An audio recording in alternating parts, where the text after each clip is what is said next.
چرا خریدم؟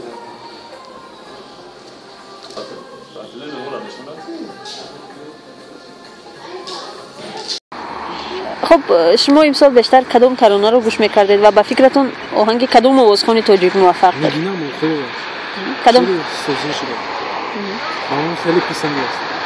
برای چی من همین ترانه برای شما پسند بود؟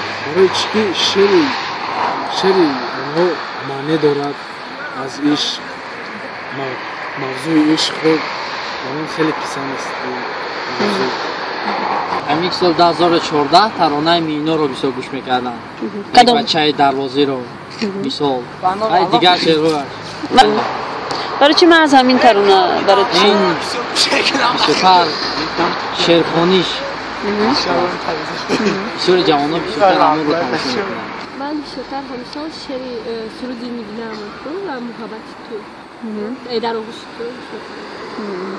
با فکرتون این سرودی بهترین سال بود؟ امسال تا جالب شده در بین جوانان شعری بیتی بلالزاد و همه جوانان آهنگ سلیمانی در سرودی بلالزاد برای اینکه این آهنگش تا جوانان مقبول میبینم و کلا سوزیش مدام